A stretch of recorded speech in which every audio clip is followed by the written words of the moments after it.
to stop the ongoing terrorism and insurgency in the country. Rather, the government has been rather invested in repressing activists who are speaking about this raging insecurity, journalists or civil society organizations that are reporting about it.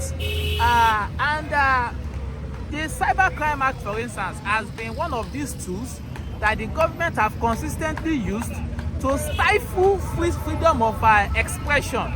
We have witnessed journalists and several activists, even social media users, that have been arrested and jailed for expressing their views on social media, or in the case of journalists, for merely doing their job, reporting factual happenings across the country, the issues of insecurity, the issues of poverty.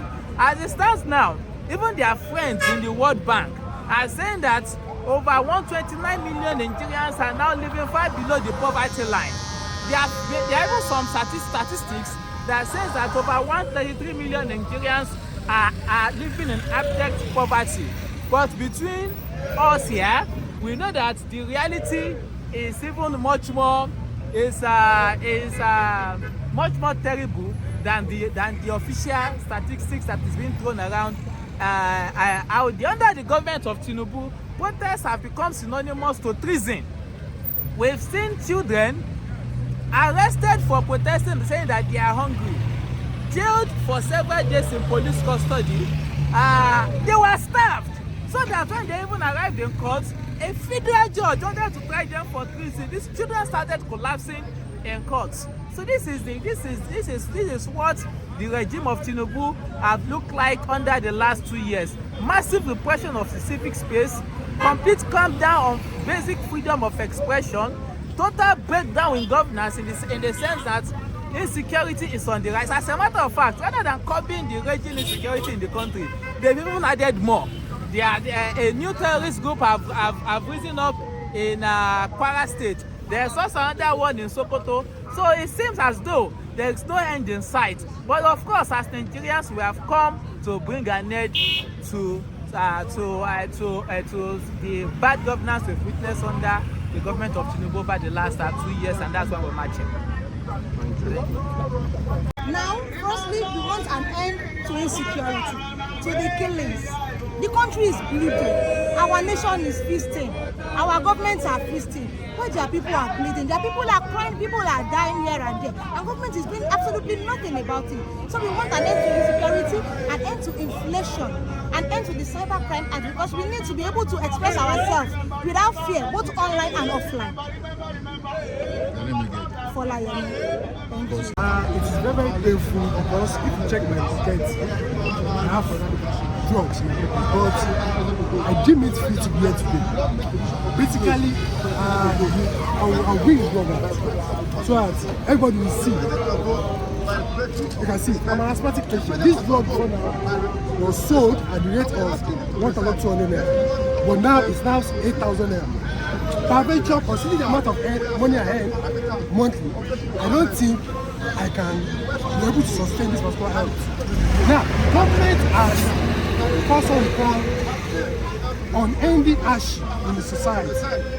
Per venture, this morning, my mom was calling me also for one or two things, but I could not receive the call. Why? He observed that I'm working, but I could not put on with my daily needs anymore.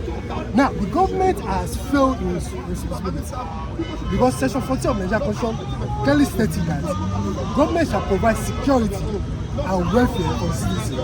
But revise the case now. People hardly food. However, I live on the street whereby when I'm going to work in the morning, I'm always afraid because of high rate of unemployment in our society. And secondly, I'm currently running my second master's in real life. I have to drop out. I tried to drop out. Why? Because when I saw the school fee recently, I observed that this is out of my lane. I have to just drop out so that I can work a little, then go back. Now, to save for the education is not possible. That is what brought me here today. Your name again? My name is Decry. Thank you very much. So there seems to be a lot of reasons why people are here. So just give us the overview of why this protest will take place. Thank you very much. I don't think we need to remind any Nigerians or let any Nigerians know that there's suffering in the land. There is massive suffering in the country, from hunger to starvation, to killings, to kidnapping. I have had personal people that have been kidnapped personally. I had to intervene in their kidnapping case personally. The people are going through a lot. And if the people are going through a lot on a day like this, that if ordinarily the system was working, we should be rejoicing that, oh yes, we have true democracy. Of course, people are supposed to be in the street dancing.